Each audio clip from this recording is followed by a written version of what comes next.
Cody, we got me, we got you. Fern's out. He's been fired. Took long enough. He's gone. And we got a special guest, Nicole Torres. Welcome, Nicole. Thank you. I'm excited to be here. Cody doesn't like a long introduction. So how was that, Cody? Good? Good. I know who you are now. You know who I am? Well, for those of you that don't know Nicole, we go back almost, it's probably been almost 10 years, like 8, 9, whenever I moved to Florida. You're one of my first friends to this day, one of the few people I purposefully keep in touch with. Is it purposefully or purposely, Cody? I can't remember. Why do we have to go through this every time? We looked this up last time. That's how you know I like you, because I will keep in touch with you on purpose. Yeah, he still sends happy birthday texts. So just to be, you still and engagement. You're engaged now. I am. Nicole, look at us. I'm married, kids. You're engaged. Like, I did not think that would be possible. I figured me and you one day in our 60s, we would just get married to each other. He actually dyes his beard. What's it? Yeah. He dyes his beard. I was just on a call with someone and his beard was gray. And I was like, you're doing something wrong. Look at me. I'll be 45. But let me tell a quick backstory. You tell it, Nicole. So what's the backstory? Because I don't remember it perfectly, but I remember there's a point in time where you're like, hey, you asked me, like, should you go to PT school? What happened there? What did I say? I was probably like, am I too old to go to PT school? To be honest, I don't know. Because I think I was in my late 20s at that point, and I was like, this is going to be a really long journey. And realistically, looking at like 6 or 7 years from start to finish. And I know I was inquiring with a couple of my friends, and you were one of them. And you were basically like, time's going to pass anyway. Might as well do it. So, yeah. And I think you started when I was still in Florida, and then I think you graduated while I was in Colorado. Yeah. It was, time did pass, and for me, it seems like overnight, like you were like not a PT, now you are. And I'm sure that journey was long for you, but here you are. And I'm really, I'm proud of you for doing it. It's not, many people at that point in their life, you're like 26, 27. You're like, I'm too old, right? It's like, no. And now look at you. It's crazy. You're a doctor now. That's pretty awesome. Yeah. Thanks. Yeah. So remember the open workout where you beat me by one muscle up? Yes, I do. I was telling Cody that like we always kind of compare scores. And I actually looked up your score, or tried to look up your score online before I got on, just so I could see if I could talk trash. But word on the street is I beat you. So, well, we'll see. I did put my score in this morning. I got 180. No muscle ups. Not because I can't do one, but because I like had 3 seconds and I didn't even attempt it. I got 181. Figures. We're still the same. We're still the same. Yeah. And I actually did it with Matt. So Matt and I, we did Friday Night Lights at CrossFit Naples, and went through the whole thing, like a million heats or whatever it was. And then at the end, Matt and I were the last 2 heats, or the last 2 in the last heat. So we kind of went head to head, and it was a good time, and he beat me. But yeah, so it was a fun time. And I hadn't done a ring muscle up in 3 years. So I was very happy that I hadn't done a ring muscle up in 3 years prior to that day. I literally was practicing mental imagery all day long, because I was like, I've done this so many times. It's just, I had gone through some injuries and whatever else had happened, time. And I was like, I'm going to get it. I had a feeling. And so I practiced. I got 2 reps before the actual thing started. And so I felt confident. I finished the cleans with almost 2 minutes left over, and I only got 1 muscle up because I rested like a whole minute. So, hey, but I was really happy. Yeah, it was in the middle of the workout. I was like, where's the time? Like in your mind, you're like, I'll be at the muscle up, so I'll have a couple minutes. And I'm like, I'm just watching the clock tick away. I was like, where did that time go? But yeah. Nevertheless, we did it. So you mentioned you had injuries. Now, here's my question to you. Now that you are at an affiliate, and for the record, you were a coach at North Naples CrossFit when we met. That Matt was part owner. Now he owns Naples. Is it CrossFit Naples? Yeah. and Nicole's brother, Matt Torres, coaches many games athletes, Dallin, Danielle Brandon. Who's that little girl that's there? You're talking about Fee? Fee. Or Emma Carey also? Both of them. I mean, Nicole's brother's a very well respected, and I tell this to Matt privately all the time, and I should say it to him in public. I will now. He was a fantastic, just like you. I mean, it's in the Torres genetics. Matt just silently grinded, right? A lot of people might see Matt Torres today and be like, "Oh, he coaches some of the best," not realizing I saw, and you probably did as well, 7 or 8 years. I remember I'd be working out at the box. He'd be sitting on the bench, programming for people, and it's really indicative of hey, hard work pays off. And, a lot of times people just aren't seeing all of that, the glacier, if you will. It's you see that tip, but all that hard work. So I tell Matt all the time, it's really awesome. And for you as well as a doc, all the PT school you went through. But now that you're a PT and you're at the box still, you look at things through a different lens. And something you mentioned to us was at your affiliate, you have more injuries than you realize. Yeah. So I think I think this is me speaking to owners, gym owners, is that saying at your affiliate, you definitely have more injuries than you realize. And it's not necessarily your fault. So it's not obviously the whole CrossFit is bad. I'm a clinician. I'm a doctor of physical therapy. I also do CrossFit, and I have for almost 10 years now. So, but I think, Jane, you could probably attest to this. And Cody, if you've coached before, is what is a level 3? What is a level 3 for the record, Nicole? I see that, CFL 3. Yeah. And I'm also a level 3 for the record. Yeah, you passed your first time, right? I did, yes. No. So I think a big thing that I saw when I used to coach, and I still see as a member sometimes, and I've been hopping around to a couple different gyms, more so for marketing purposes for my business and whatnot.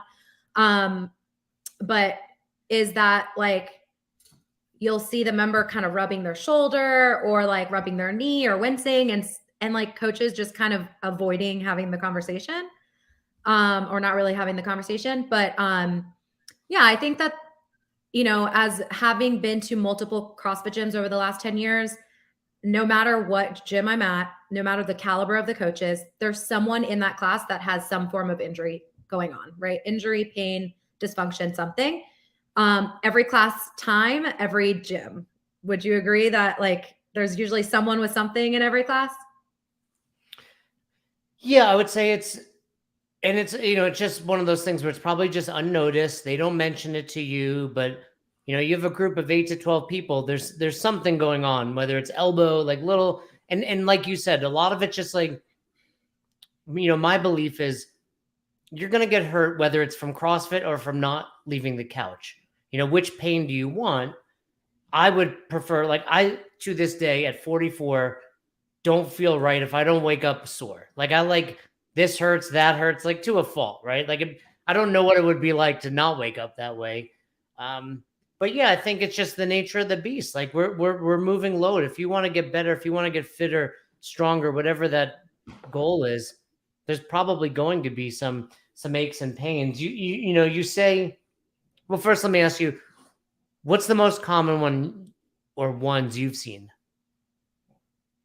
Probably shoulder. It kind of pops out at me, but I've also experienced shoulder injuries, so it could be something that I'm biased towards.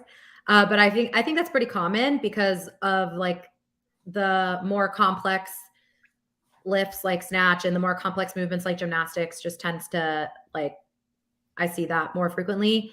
And then probably shoulder and back and maybe knee. I don't know, maybe back or knee, kind of mixed. Everything. Shoulder, back, you named all the major ones. I know, all of them. Would you attribute those more to overuse or too much too soon? I think most of the time I've really gone away from calling things overuse injury.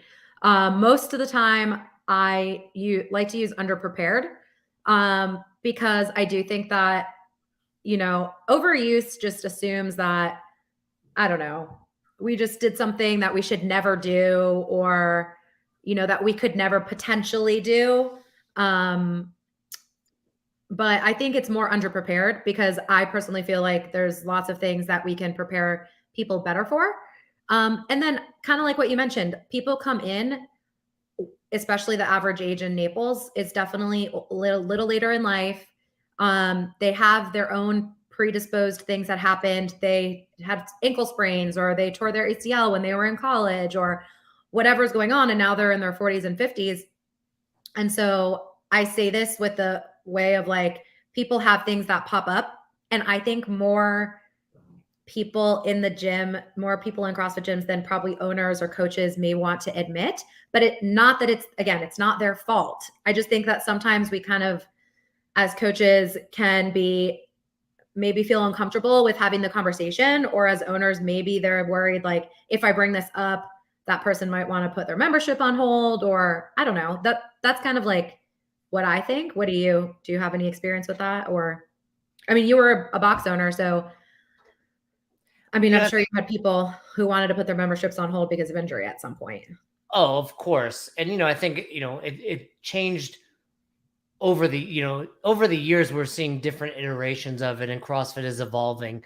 So back when I started, right, 2007, open the affiliate, there's like very minimal, I know it's like back in my day, minimal warm-ups, minimal mobility. Like, it was before Ramwad, before Kelly Surratt was putting stuff out there. I think right now we're just more knowledgeable. There weren't, back in 2007, like, truly most PTs, is it PTs or DPTs, or it depends on when you graduated, right? Physical therapists, and then it's different varying levels of.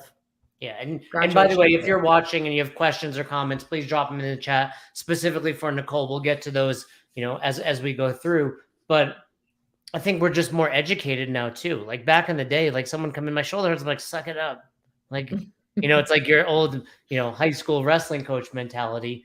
But yeah, we're seeing that. And I think, here's the thing, as an affiliate owner, and we'll talk about it, but you need to make a connection with a rehab professional, whatever that looks like for you, because it's a retention tool. Like, I joke, but if I only trained on days I felt 100%, like, I'd literally never work out, or I'd have to take, a month off and see how I feel.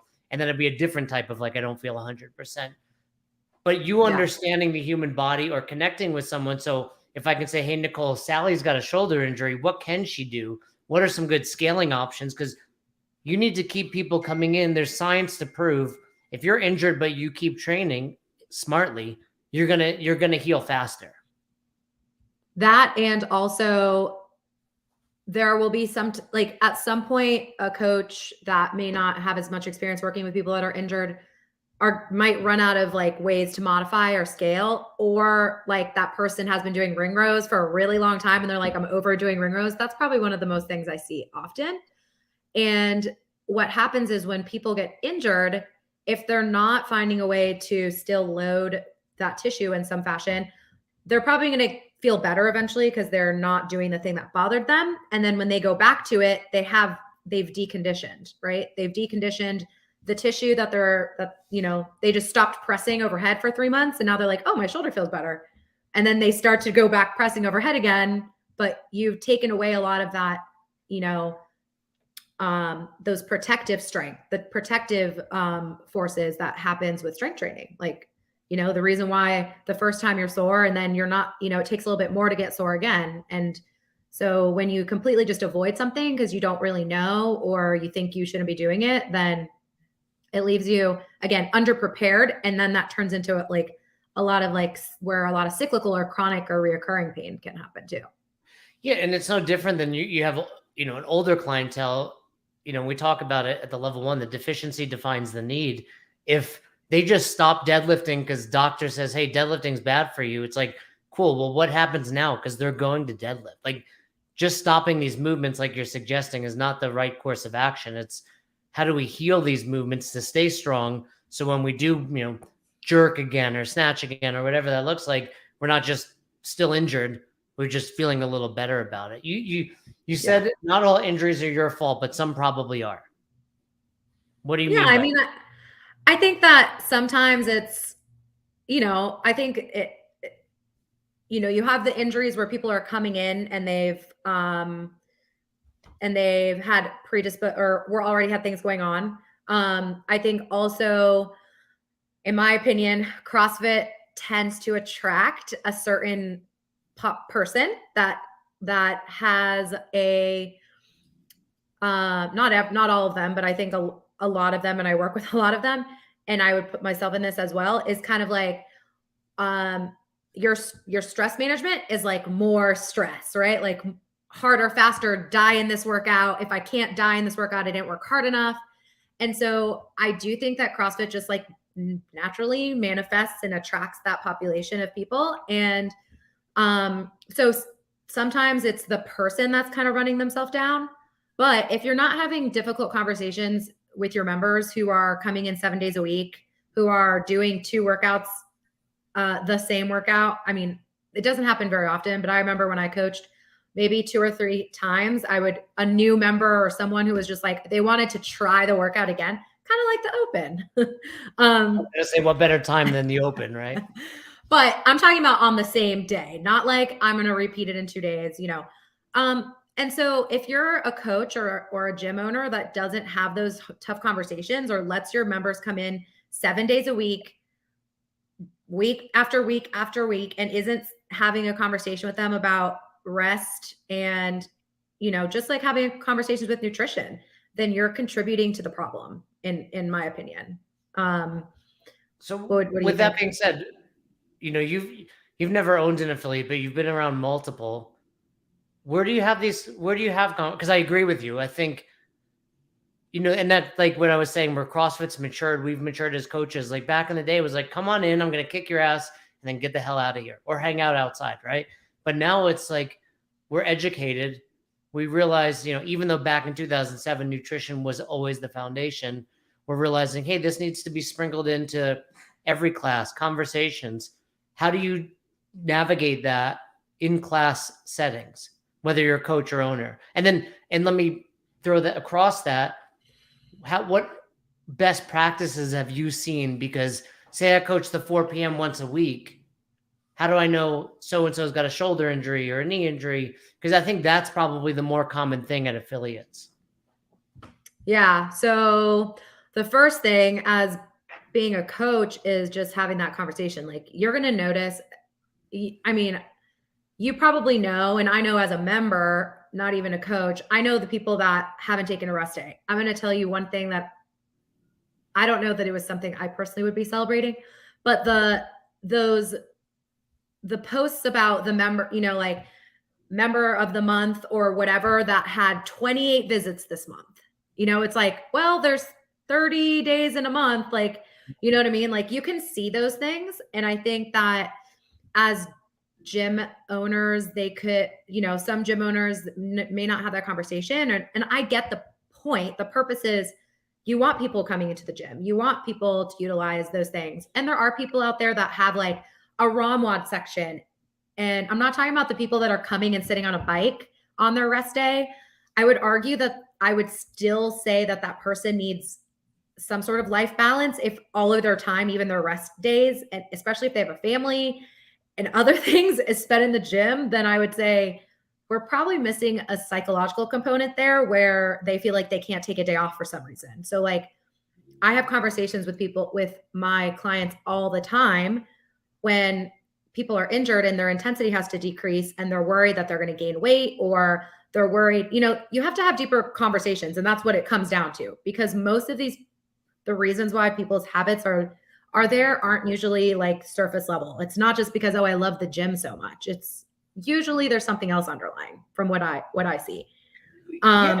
That's a really good point. I think, one of the things we talk about in Affiliate U is a committed club. Like celebrate people that are committed, but committed isn't addicted, right? There's a balance there. Like we typically say the threshold is 16 times. Some do a little less, but if I'm coming in 16 times, that's 4 a week. That means I'm resting 3. And, that might be more than a lot of people, but, I can tell you at 4, I keep using my age, which is, I don't know if it's like, that's a sign of getting older, but like, stay away from that trap. if I don't take at least 1 to 2 rest days a week, like I feel it. And I think like it used to be like a badge of honor where now, and this is something we talk about. It's like, are you coming to the gym because you're supposed to, or because you want results? Because getting results probably means you're resting. Right. And another conversation I have, obviously nutrition is like, you're not going to outwork a shitty diet. We already know this.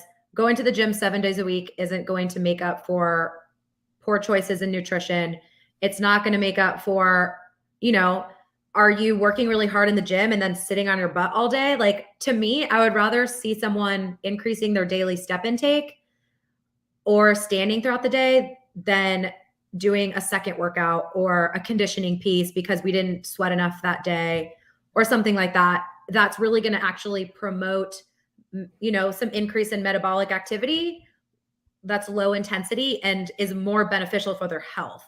So I'm not saying you can't move or you can't put in a stretch day, or like you don't have to be sedentary for your rest days. Focus on getting 10,000 steps a day, focus on doing some mobility, focus on, I promote that all the time. So it's not about not doing anything. So if for the committed club people, I would put that into part of the commitment. To me, I would rather see what are you doing on your rest days or the time outside of the gym, more than just like, we know you can die in a workout, especially if you're someone who isn't necessarily getting the results that you want, or you're feeling run down or injured. Yeah. You mentioned, what was the second thing you said? Before we get to it, we always have to give Mike a shout out. $10 for coffee, Mike. You know what? Next time I'm with Nicole, coffee on me, Nicole. Next time we're together, I got to come to Naples to, ultimately because my family's there still, but I'll visit you.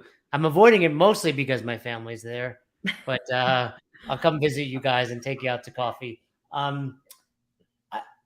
That was really the main question, right? Like, how do we navigate that in this day and age? And I think it's what you're suggesting is like, we need to have these conversations probably early on in your on-ramp, in your onboarding. And, it's like, hey, you're going to come in here. And for a lot of people, like, they see results quickly. But let me tell you, like, part of that is making sure you listen to your body and rest, and I agree with you. Like, I think part of the committed club can possibly be like, hey, you still came in and did a rest day. Like, I move 6-7 days a week, but like one of those days is like I just hop on the treadmill and walk, or if it's nice, go outdoors or do a yoga routine. So I think that there's value there. And again, one more time, last time to at 44, I have found there's benefit. There's more benefit in underdoing it than overdoing it. Yeah. And I mean, listen, I'm 36 and I feel the same way. Like and of course it's going to be a little bit different if you're a master's aged athlete. I think you're master's aged. Hey, you're 30. I am. That's okay. Yeah. So we're not really competing against each other anymore, for the record. We're not. You're right. Okay. Technically, we weren't ever, I don't think. That's true. I was always. I think you were always a master since I was always old.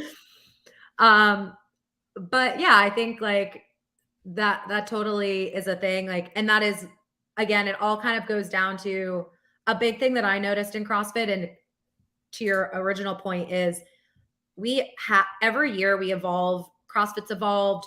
More mobility stuff is out there. So much more about movement and injury prevention and what to do if you are injured and those types of things. There's so much information out there. But I do think that sometimes affiliate owners aren't willing to say, hey, we used to think like this and now we think like this, right? And so yes, it helps when you start with your new on-ramps. Absolutely. But also being humble enough to say like, hey guys, like I used to not take rest days and this is what happened to me. And I definitely think like being willing to admit that the way you did it before, or we're evolving as a gym because we're becoming smarter.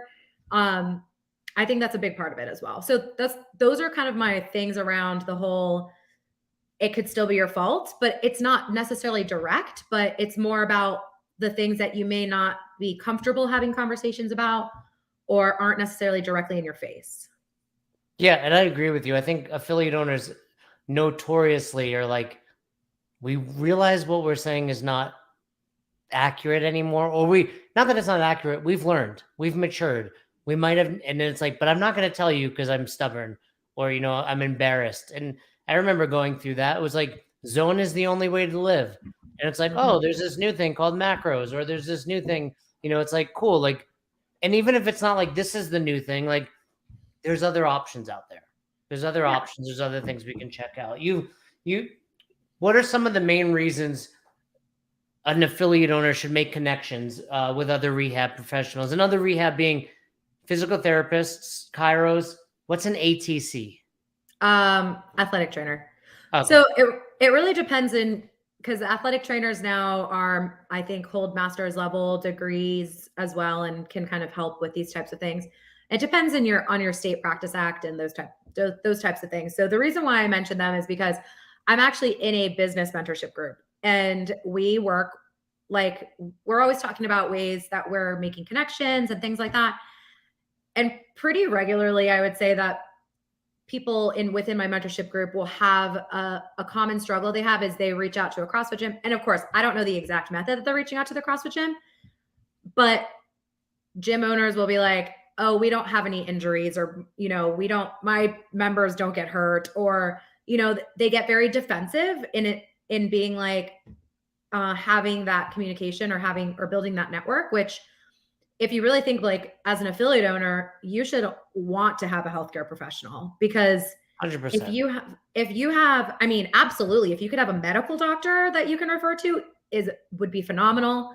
I mean, if you did have an orthopedic surgeon that you trusted, that would be phenomenal. Unfortunately, it's coming around, more medical providers and more orthopedic surgeons, and definitely more rehab professionals that are believing in CrossFit methodology and or practicing it themselves. But I think, like, instead of your member going to their 60-year-old doctor who doesn't exercise, who doesn't understand what CrossFit is, who they say, hey, I'm trying to get back to deadlifting 300 pounds. And the doctor says, well, you don't need to lift that heavy, like, or whatever. Like, bad for you.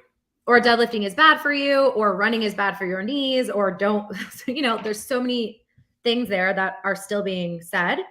Instead of just, like, taking that potential out of their hands, like, if you have a trusted provider, then you can refer them and say, hey, I know this person. In my case, like, I get a good amount of referrals from CrossFit Naples. I'm 3 minutes away from them as well, so I'm very close. But, like, hey, go see Nicole. Here's her card. The coach can message me and say, hey, I'm sending this person over. There can be a direct communication. That they're going to be seeing someone that they trust, and it's a go-to provider. Like, yeah, exactly. Like, it's a go-to provider to that you guys are all on the same, like, page. And then also, like, as a gym owner or an affiliate owner or a coach, generally those people also might have something that pop up at some point. Like, you have a direct line of someone you trust. They improve retention. Like, that's one of the things I always talk about. I'm not going to sit here and say that I can't benefit from it. Of course, I want people that I can take care of, and I want to work with the population that I really enjoy. But at the same time, it helps both businesses be successful. And it also provides value to the gym. Like, I do workshops at gyms. I'm doing a running workshop next month at CrossFit Naples. I did a shoulder pain workshop there. And they're not all pain related, but it's as gym owners, having been a coach and a general manager, you're always looking for, like, what can I offer my members this month? And you just have a quarterly setup with your rehab professional. Hey, like, can you come in and do a seminar this week? I do mine for free. So it's like a win-win at this point. Yeah. And when, in my experience, the medical professionals, the rehab professionals that walked the walk and actually came into the box got the best results from a business perspective. I mean, to this day, Dr. B, who was a chiropractor in the area, I remember she came in and she was like, hey, like, kind of like you said, I think at first there was like, it's basically pretty obvious. I'm trying to sell your clients on whether chiropractic care, PT, whatever that looks like. And I'm like, cool, come in and do this thing with us. Right. It's like, because they're going to gain your trust. you're going to understand better what they're actually doing. They're going to have more, respect for you, and you're going to just understand it so much. And the people that did that, from PTs to chiros to massage therapists, like, their business always boomed because, well, if the physical therapist is actually working out next to me, it makes it a lot easier. Like, something's going wrong, I'm going to ask that person a question, and it's a no-brainer that I'm going to work out with them, right? So if you are looking to gain clients from that perspective, join a box. Join a box, because, yeah, there's 0% chance I'm going to send someone to you if I'm concerned you're going to say, stop doing this thing, because that's not going to help I want someone who's like, hey, you got to continue to do this thing. Here's some drills. Here's some things we can work on in the meantime to make sure you continue to do this forever. And, and like you said, whether it's ask them to do a seminar, I think a lot of times people just try to, poach on this stuff, where it's like, make them put their money, or their time where their, mouth is. Like, come and do a seminar, do these things, and then and prove that they walk the walk. You also work virtually with people, and like we said, your brother, works virtually, so you can still pick up a lot of clients that way, whether you're the professional themselves or, there are people you can outsource virtually too. Yeah. So I've worked with almost all of Matt's current clients in some capacity, including games level. I see your posts on, you helped, who's the young girl whose back got hurt? Emma Carey. Right. So you helped her, right? Like, basically, she competing this year. She took a year off, right? Yeah. She crushed the Open. I don't know that she posted her score yet, so I won't say what she got, but she crushed the Open this year. And actually, I was having a conversation with her because she was judging Matt, and Fee was judging me during the Open workout, 23.1. And so I got to talk to Emma, and we were just chatting about it. And like, she was like, it's so nice to be here in this moment, because this time last year it was a really, really rough time for her. So, so I did all of Emma's rehab. It was me and Matt together. Matt obviously was still programming for her at the time, and I programmed her back rehab throughout the whole process. So yeah, I think, like, on that note too, if you're someone who's injured, the other great reason to have a CrossFit, someone who understands what you're doing, is that there are a lot of other rehab facilities out there that, just like anything, underload or don't understand or don't necessarily know how to get you back to a certain level. So working with someone who's really fitness forward, and it's not just like laying on a table and doing, some basic stuff, that unfortunately that happens across across all professions, whether it's doctors or rehab professionals, or CrossFit gyms, right? Not all are created equal. I got a question for you, and then we're going to go to commercial so you can think about it. And when I say commercial, it's also my bathroom break opportunity. But, it's pretty easy. We would know, like you said, 4 or 5 days a week CrossFit. My question to you when we come back is, if someone's feeling like, okay, I don't have like major pains, I don't need to go to a physical therapist yet, what would your like recovery / stay healthy regimen protocol look like? Things like, what drills would you do? Is there ice bath involved? Is it sauna? Is it this or that? So we got a commercial, and then you're going to give us the go-to recovery protocol for CrossFitters. Oh gosh. Hey guys, real quick, we just wanted to share a video from one of our amazing Affiliate U clients. Fern and I, along with the Best Hour team, have been able to help hundreds of affiliate owners and thousands of coaches level up and create successful businesses. And stories like this are the reason why we do it. So my husband and I purchased the gym a couple months ago at this point, and we actually started with Affiliate U about 2 months before we actually went through the full purchase, simply to make sure that as we were getting into this, that we had really, really good mentors and people that we trusted that were in the space already, kind of in our back pocket, and there if we needed to call them or text them if we had an issue come up, and just to make sure that we really, truly had a solid idea of how we wanted to move forward and the way that we wanted to present our business. One thing that it's done for us specifically is even just our first month in ownership, because of the things that we learned and put in place from Affiliate U, it was actually the highest grossing month that this gym has had in the previous 36 months. Obviously, we haven't owned it that long, but it is at least a testament to making the right changes and learning from the right people, especially if you want to stay true to CrossFit and what CrossFit means to the community and as a methodology. Learning from those guys and learning from the people who are doing this day in and day out and truly love what they do makes all the difference.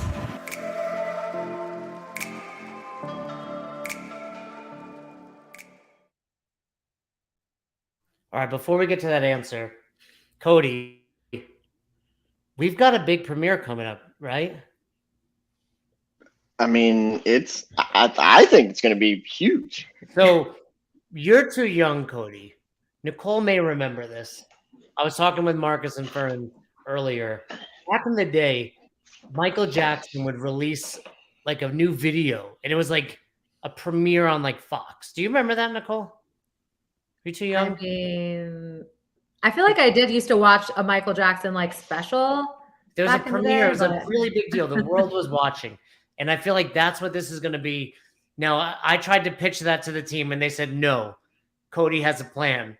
They shot me down, Cody. So for the record, there will not be a Michael Jackson-esque premiere. But when will this come about? When will people be able to check out the new school? It's like, it's going to be Oscar nominated by Nate. Look, Nate put something together.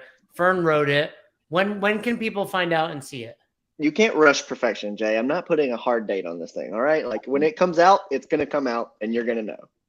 Okay. I thought I owned this business, but you know what? Sorry, Cody. So Nicole, what do you got for us? What's a good recovery routine? I mean, if you know any physical therapist, you're gonna know they're like going to start off with it depends. But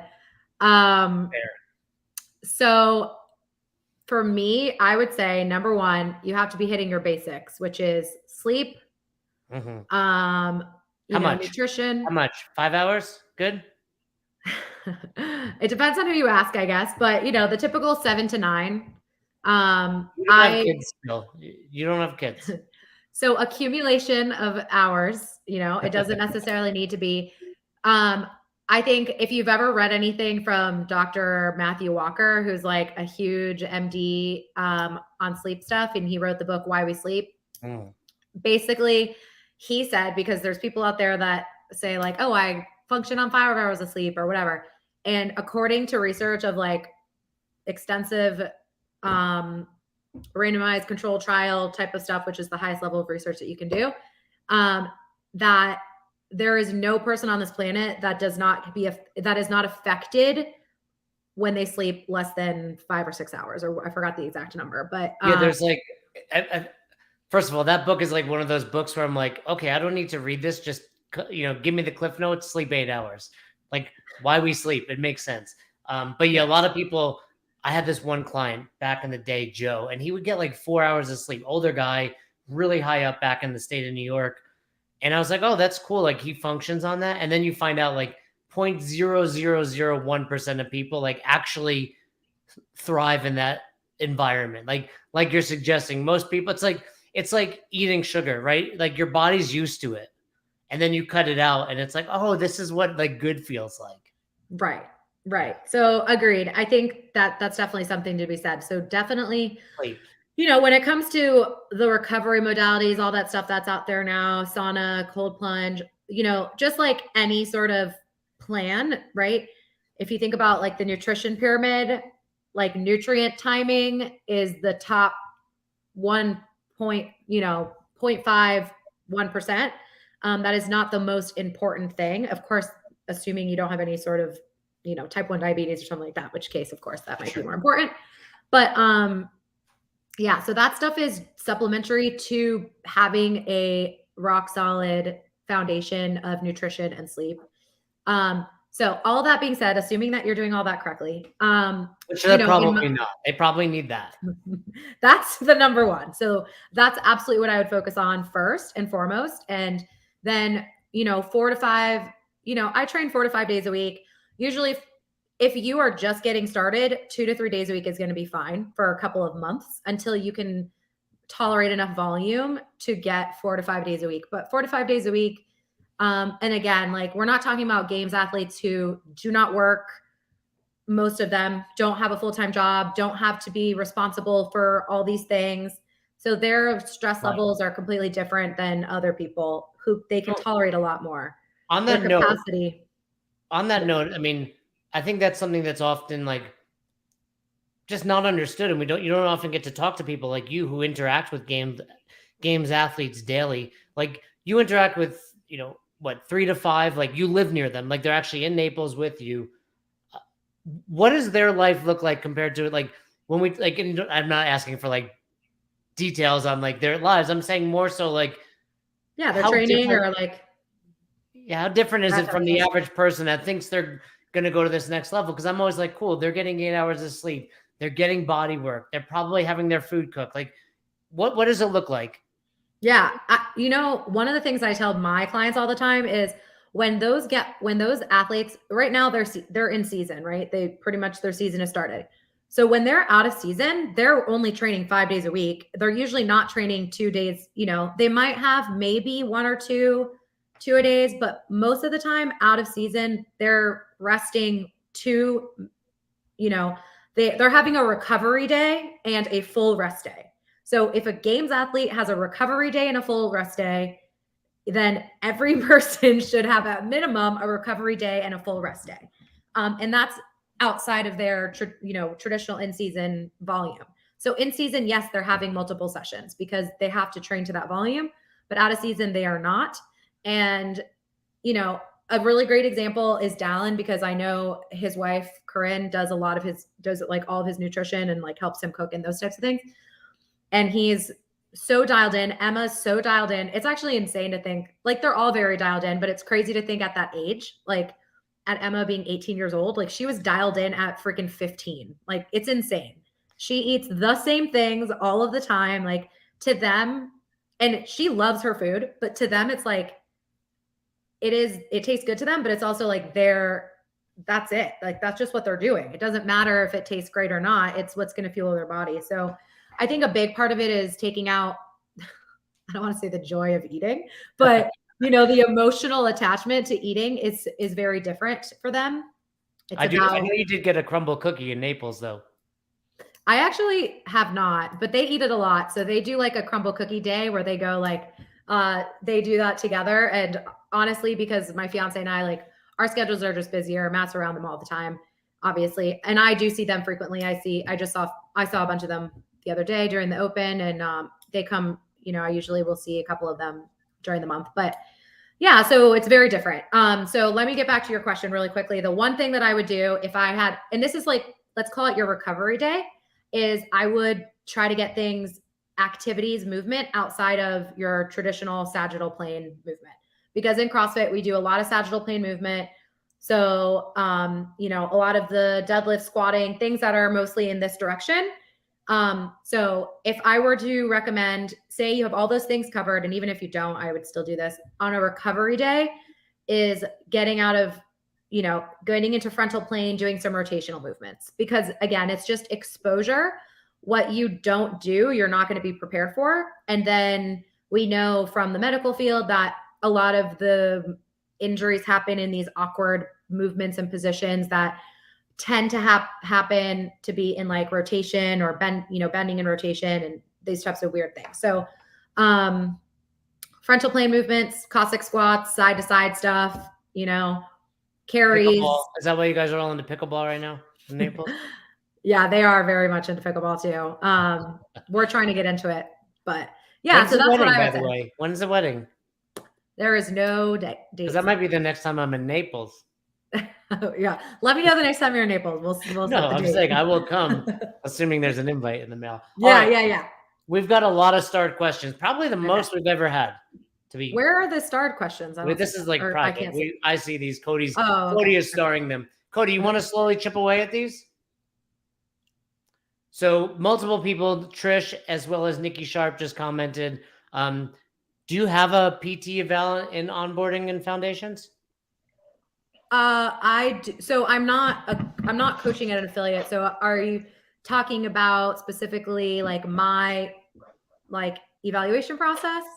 I guess I'd have to have a little bit better. I think that's what they're asking. Like, hey, someone walks in, they're ready to join. What would your ideal eval be on that person? Okay, like as a coach? Yes. So probably just looking at range of motion, 100% asking about prior injuries. You did that eval on me back in the day, my ankle. Yeah. I remember how I was so bad that I didn't want to do it anymore. I was like, oh, I don't want to do this now. Looking at different ranges of motion, seeing what people's like overhead mobility is. I mean, if they can't raise their arms to like regular range of motion, that's probably going to tell you some things, what their positions are going to look like, right? Like looking at them squatting, obviously you guys are doing that. So without getting into like a rabbit hole, right? This is part of the, and I know like Jason hates the assessment thing. No, but here's the thing, because I was going to say this, and this is like, I wasn't going to get into it, but it's like, my contention with assessments is if you're coaching someone on day one, like what you just said is like, we're going to do some movements. And I'm looking at you and it's like, I'm assessing you. Like, I don't need to have this stupid checklist. Like, if you're a good coach, you're assessing immediately. And like, cool, here's PVC, put it overhead. Oh, you're out a foot in front of the frontal plane. I don't need to be a DPT to be like, that person's got some shoulder issues or can't squat below parallel. So, and I think we're kind of on the same page here. Yeah. So I think you got to look at it from two perspectives. And this is something that I agree with all those things. And then also there are people out there that do want improved performance in a way that you may not be able to understand if you, besides saying like, do it better, right? Or squat lower or bring your shoulders back. Like all of those cues that we use, or tactile cues, all those cues that we use, there are sometimes things that, you might be able to see they don't have range of motion but you don't necessarily know why all the time. Right. And sometimes it doesn't matter and sometimes it does. So I think it's just differentiating when it matters and when it doesn't. And when it always matters is when pain's involved. So if that's the case, then absolutely we want to be referring them to someone. Whoever that person's name was, if they want to message me, I might be able to provide a little bit more information. Nikki, obviously Nicole's Instagram handle is right on the screen there. Reach out to her. Follow up with her. We can chat more there because it would be an in-depth conversation for sure. And it really just depends how much you want to do as an affiliate owner or a coach. Some people are not wanting to do it as much, and that's totally fine. Find someone who you can refer to or someone in the gym that maybe does want to learn more, and that can be your go-to person. So cool. Cody, what's next? Have you noticed that injuries in overworked athletes tend to compound? Would helping an athlete understand how to dose intensity help them avoid injury? Yeah. So I definitely think that injuries can compound. Absolutely. So the first thing I would look at is overall volume, kind of like the things we talked about. Are they taking rest days? So when it comes to helping them understand how to dose intensity, yes, I think rest days and how much they're training frequency is definitely a big part of that. So again, this is another big part of that is understanding their why around what they're doing. Because if they're overworked, I guess it depends on like what way are you meaning overworked? But again, a lot of my athletes that come to me that are having difficulty taking rest days, or, they're worried about lowered intensity, or they don't feel like they got a good enough workout because their heart rate isn't up or they're not sweating. I would say 99.9% of the time, there's some underlying things that are deeper than just like what they're verbally saying. So be willing to have deep conversations and understand why. So what does it mean to you? Like if you aren't able to sweat, what does that mean to you? Like usually people are like, well, like I didn't work out good enough. Okay. So what does it mean what happens or what do you feel inside when that workout isn't good enough? You know, like, well, I'm still stressed, or I might gain weight, or I worked really, really hard to lose this weight, and now I'm worried about gaining weight. So what started off with like, I didn't have a good workout is really about gaining weight or not feeling good about themselves or whatever the situation is. So I would start with that 100% first and foremost. And of course, understanding why and how to dose intensity is super important too. But most of those people have underlying things. Say the original CrossFit prescription of mixed modalities across broad time and modal domains, rest twice a week, helping avoid burnout. Has strength and Metcon led to injury? I mean, I don't necessarily think so, in my opinion. I feel like North Naples CrossFit was really like traditional CrossFit, like when we first were there. I've done CrossFit affiliate programming, and I've also worked out at gyms that do have someone program all of it and do strength and Metcon. I find that a lot of times the thing that I see with strength and Metcon is that you don't have enough time to prepare for the Metcon. That's where, and me, I'm like, I don't like to just throw my workout weight. I want to like warm up to it. That's just personal opinion. So, I mean, yeah, I could help avoid some injury, but at the end of the day, I think if you're getting people to modify appropriately to them, and of course, I don't think you should be doing a strength and Metcon every day. I think it goes both ways. Like, we can't blanketly say strength and Metcon leads to injury, but we also can't say not everyone can handle it. Yeah. I think a really good coach is going to, and this is challenging, a really good coach is going to be able to say, hey, we have back squats today. There's people that it's their first day and it's a 5x5 back squat. What are you going to do for that person? And what are you going to do for the person who has been doing CrossFit for 10 years? You know, it takes a really good coach to be able to say like, hey, today I'm just going to have you do maybe an EMOM during this strength portion or whatever. So again, that just comes down to your experience with coaching and being a good coach. Those are going to be the things that, in my opinion, help avoid burnout and injury and that type of stuff. But cool. It's challenging. Yeah. Next question, Cody.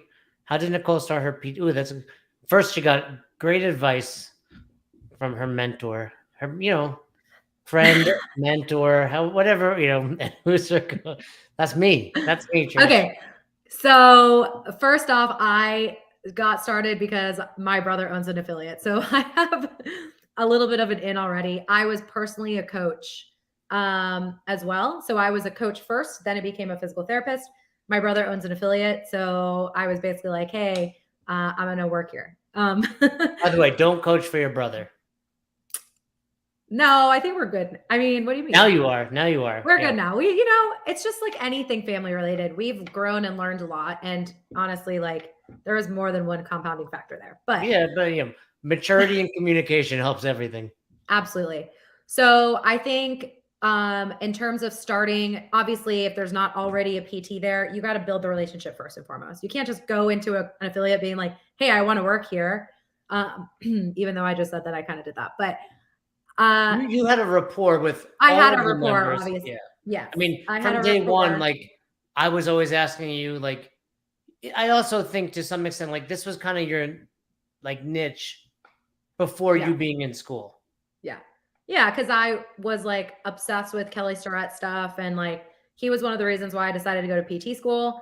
So yes, that was something I was always really interested in prior to being a PT. I always wanted to learn more and understand that more. So be involved in the community first and let it organically grow if you're trying to get into an affiliate, for sure. So I am not under an affiliate. I own my own business and I was basically just utilizing the facility. So I'm not directly related to the affiliate. And you also, though, I've seen like you still, like Matt owns Naples, you still do workshops at North Naples. Like I was really happy to see that you and Dario, like, did a workshop together there. I think that's awesome that, you're going to multiple affiliates in the area, in a small area. It also helps. Yeah. I was going to say, it also helps that I am from the area. I grew up in the area that I live and that I work. So I have a good relationship with with pretty much all the affiliates in some capacity. So again, that just really goes down to relationship building first. So you're last question. Is this the last question? What do you feel about? I mean, I go to a chiropractor. I like it. Whether you call it a placebo or not, like I'm a fan of like I feel better. No, so there is definitely it's not just placebo. There is placebo in everything, first off. So I don't think that so I am not a chiropractor, so I don't fully understand their what schooling they went to, or like their entire schooling and their entire reasonings behind what they do. I think that there are things that I would personally refer a chiropractor to, specifically when it comes to like if someone really needed some mobility and they needed like what's called a thrust manipulation, or what you guys get like a pop, which are things that physical therapists can also provide, by the way, but it's not my personal skill. I think I'm more skilled in like therapeutic exercise. So I think that there are chiropractors out there that are great, just like there are physical therapists that are out there that are great and poor on both ends of the spectrum. So I think it's good to have a chiropractor to refer to if you're a physical therapist, because they just do different, they have a different scope of like with the things that they do. A lot of chiropractors aren't as detailed trained in like musculoskeletal rehab.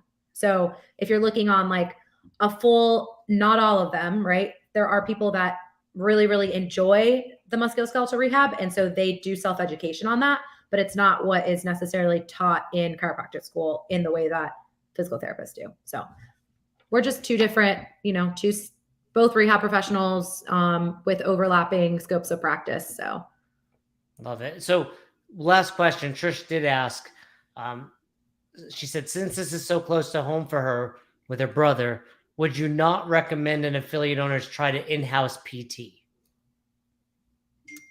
I think that they totally could. It just depends. The reason why I eventually moved away from it is because the facility that he's in is not big enough to house me. So had he had the space and I had the ability to have a private room and access to a gym that I didn't have to work around class times, absolutely, I probably would have ended up staying there. It would have cost me less money than opening my own facility. Where's your space in Naples? It's like 3 minutes away from CrossFit Naples. It's on Airport Road, just around the corner. So I have my own facility now, but realistically, I would have stayed there had I had the ability to have my own private space and all that stuff. So it was more a logistical thing. But at the end of the day too, as much as I love working with CrossFitters, and I do work with a ton of them remotely, I also work with female pelvic floor and pregnancy and postpartum. That's what Trish is all about. Yeah. Yeah. So, and then I also like enjoy working with just recreational athletes. So I don't want to necessarily be pigeonholed into CrossFit, although that's my personal passion and like what I specialize in. So yeah. And for the record, Naples is basically like a warehouse. It's just one space. It's like one open space. There's no like private rooms, etc. So Trish, right, who has that opportunity on Long Island, sounds, and she's got a PT and all that. So yeah. I think having a PT in house is super smart. I mean, again, in the future, if they move different locations or if Brute gets a bigger location, eventually I could have a little bit of a space in there that's like separate, but still my business. I think there's definitely value to have an in-house PT, but again, it just didn't work out logistically for me. So cool. And yeah, for everyone watching, Trish, I see you want to reach out. Nikki, you want to reach out. Me personally, like this is my friend, business owner. You have helped me. Like this is someone I truly value and trust. We don't just bring anyone on the podcast. So I highly recommend, reaching out to Nicole. If you're watching or listening and you're dealing with your own thing, like she can help you virtually as well. It doesn't have to, seek physical therapy, but a lot of times, Nicole, it's kind of probably like affiliate ownership. Affiliate owners come to us like, you're never going to believe what's happened here. Yeah. And they tell the story. I'm like, cool. I've dealt with that 8 times today. Right. Yeah. Same thing for you. Knowing that across like the standard CrossFit injuries, like you said, shoulder, knees, whatever. It's not like someone's going to reach out to you and be like, you're never going to believe what happened to me. And I will say too, if I can't help someone, I have a really big network. So if you are an affiliate owner who's looking for a PT and you don't really know how to find one, especially if you're in a major city, because I have a lot of any major cities. So definitely you can reach out because I have a lot of connections through my business mentorship. It's basically people like me all over the country. We work, majority of them work with CrossFit athletes and they do CrossFit themselves. Or if you're not sure, you want to try and find a PT in person. Like if someone is not a good fit for me, I refer them out, right? Like I want them to be successful. And if it's not going to be with me and I don't think it's going to be with me, then we'll try to find you someone. But I have a pretty good network between like my mentorship group and just other PT groups of fitness forward individuals who work with active people that, hopefully I can connect you with someone. So I like that term, fitness forward. And that's really what we're looking for when we're seeking that out. So your Instagram handle, NT_ the CrossFit DPT, is that your preferred method for someone to reach out to you? Slide into the DMs? Yeah, that's fine. That or my business handle is on my personal handle as well. But either one, I'm on both, flipping back and forth between both all the time. So yeah, they can reach out to me there. And then if it needs to, we'll link up other ways. Do you have her website pulled up down there, Cody? Is that what that is? Yeah. Let's see it.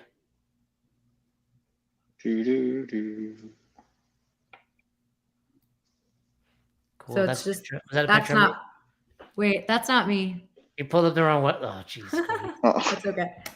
It's the resilientathletept.com. So I'm Got it. The wrong website. Hey, look, I can do that. Look, this is what it says. Like ResilientAthletePT.com. This is embarrassing now.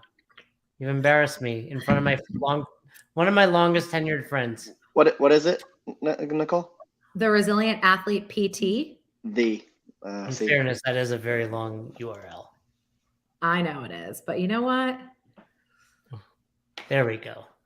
There we go. Schedule your free consult. That's virtual or in person. Or yeah, it's usually a phone. It's a phone consult. So cool. Yeah. Awesome. There you go. We will drop that link now that Cody has it everywhere once we're wrapped up. But great catching up with you, Nicole. Yeah, you too. I appreciate it so much. And like I said, I feel like we don't talk a lot. And so when I saw your face, I was like, oh, we haven't spoken recently. Like, I feel like we see, with social media, we see each other a lot, but yeah, we haven't actually caught up. You still look so young. How you doing this? You look the same. I'm old now. It's a kid. No, you look mostly the same. Cody, it's a trap. Don't have kids. Yeah. Fitness, CrossFit, man. Stay away from that trap. Don't do the kids thing. Don't do the kids thing, Nicole. That's what it is. That ages you. I got wrinkles and all that. Anyway. Oh yeah. Well, we need to talk on the side because I forgot you're having a second baby. But not prepared. Not prepared at all. Yeah, I'm excited for you, and hopefully I can visit us in Colorado. I know. I think this year for real, we're gonna make it. All right, we'd love to. If not, I will see you at the wedding. And it's been Cody. Real quick, when's that premiere? Look, I'm not telling you. All right, you're going to be surprised. All right, like you're going to be one of the millions of people that are going to be surprised when it drops. It's going to be so good. I'm so excited for it. Nate did such a fantastic job on it. Super stoked about it. Reach out to Nicole if you have questions about PT, and we will see you Wednesday for breaking down the L1 manual. Is Carl coming on this Wednesday? Well, I still haven't confirmed yet, but we're still going to be having a show. We got a show Wednesday. We got the progression on Thursday. Who are we looking at this Thursday? Do you remember? Getterman. Ed Getterman. And then Friday, Fern's got the affiliate hot seat, 9 a.m. Eastern. He had a great first episode this past Friday. Check him out this Friday. Nicole, great catching up with you. I'm so proud of all you've done. I'm truly proud of you, Nicole. It's crazy to me that like 6-7 years ago, you were like, should I do this? And now here you are. So it's really awesome. Thanks for coming on. Yeah, thanks for having me. Yeah, go do your pull-ups.